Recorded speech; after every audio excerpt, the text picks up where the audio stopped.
বিয়ের 3 মাস উপলক্ষে আমি নিজেই একটা ছোট্ট ক্যান্ডেল লাইট ডিনারের আয়োজন করেছিলাম।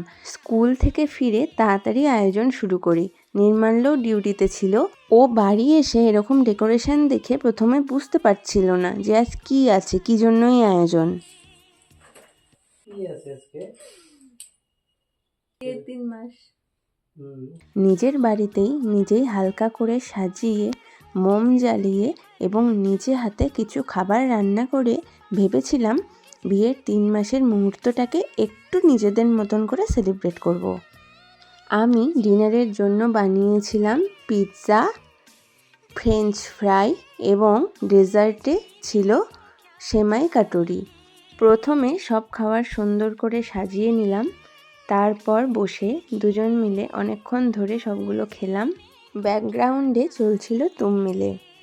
মুহূর্তটা সত্যি খুব আনন্দের হয়েছে। খুব ছোট্ট এফোর্টই হয়তো ছিল, কিন্তু আনন্দের হয়েছে ভীষণ। আমিও স্কুল থেকে এসে একটু রেস্ট নেইনি, যাতে এই দিনটাকে একটু মেমোরেবল করে রাখা যায়।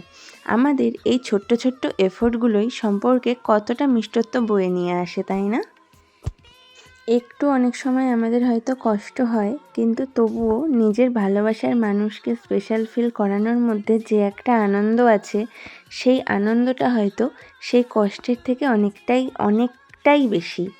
স্কুল থেকে অতটা জার্নি করে এসে ভীষণ টায়ার্ড লাগে, মনে হয় যে আর শরীরটা বিছানা থেকে তুলতে পারি না। কিন্তু আমি একটুও রেস্ট না নিয়েই সম্পূর্ণ নিজে হাতে রান্নাবাড়ি করেছিলাম, সাজিয়েছিলাম। খুব কষ্টই হয়েছিল, কিন্তু তারপর যে মুহূর্তটা তৈরি হলো, ওর মুখে একটা যে সুন্দর হাসি দেখলাম, সেই হাসিটাই সব কষ্টটা যেন সারিয়ে দিয়ে একটা ভালো লাগার আবেশ তৈরি করে নিল।